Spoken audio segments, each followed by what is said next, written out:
Miongoni mwa taarifa kubwa zaidi za usajili ambazo zinazidi kuendelea ndani na nje mipaka ya Tanzania ni swala zima la mambo ya Selemani Mwalimu. Mambo ni moto kwenye ulimwengu wa soka, ile sintofahamu kubwa iliyokuwa ikifukuta chini kwa chini kuhusu hatima ya mshambuliaji tegemeo Selemani Mwalimu sasa imefika hatua kubwa ya maamuzi. Hii ni baada ya kuvujika kwa nguvu ya ushindani wa kimaslahi na mikataba kati ya miamba ya soka la Tanzania, Simba Sport Club na mabingwa wa soka kutoka Morocco, Wydad Casablanca. Hali ilikuwa tete mara baada ya kumaliza kwa msimu uliopita ambapo Selemani Mwalimu aling'ara vilivyo na kuibuka kinara wa mabao ndani ya kikosi cha wekundu wa Msimbazi, akitupia nyavuni jumla ya magoli 15 katika mashindano yote. Kiwango hicho cha viwango vya juu kilimfanya kocha wa Simba Steve Barker uongozi mzima kupambana kwa kila hali ili kumbakiza mshambuliaji huyo kwa mkopo wa msimu mwingine mmoja. Hata hivyo, mambo hayakuwa rahisi kama walivyotarajia Wydad Casablanca ambao ndio wamiliki halali wa mkataba mrefu wa miaka 4.5 wa mchezaji huyo.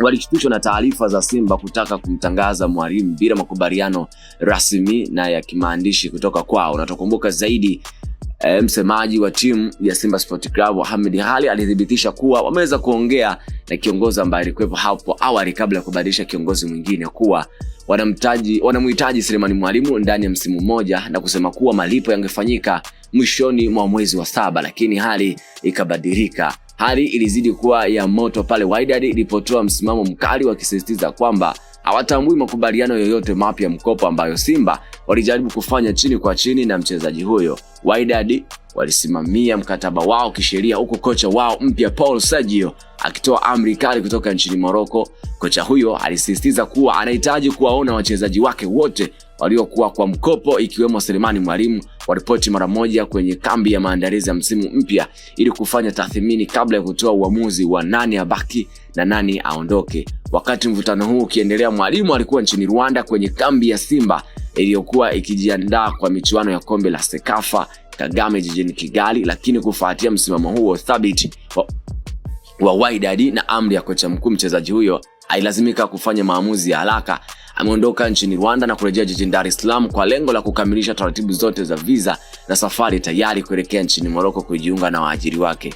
Uongozi wa Simba Sport Club baada ya kuona uzito wa kisheria na mkataba wa Wydad na shinikizo kubwa kutoka kwa mabingwa hao wa Portra Pro, hatimaye umeridhia kwa kishingo kumwachia mshambuliaji huyo. Simba wameamua kufuata utaratibu zote za kiungwana ili kulinda uhusiano wao na Wydad Casablanca, huku wakijua fika kuwa kuondoka kwa Mwalimu kunaacha pengo kubwa katika safu yao ya ushambuliaji kuelekea msimu mpya wa 2026-27. Hivi sasa Selemani Mwalimu yupo jijini Dar es Salaam akisubiri kukamilika kwa vibali vyake ili akanyage ndege kuelekea Casablanca. Mashabiki wa Simba wamebaki na masikitiko makubwa, huku wakikumbuka jinsi mchezaji huyo alivyokuwa akitokea bench na kubadilisha matokeo kwa kufunga mabao muhimu kila alipopewa nafasi. Huu ndo ukweli wa mambo. Ushindani wa mkataba umekwisha na sasa uelekeo wa Selemani Mwalimu ni kurejea pale Wydad Casablanca kuripoti kwa kocha Paul Sergio. Yes, hiyo ndo taarifa kubwa zaidi za usajili, na Simba by the way wamepambana asubuhi kucha wakitamani kumbakiza pale Selemani Mwalimu.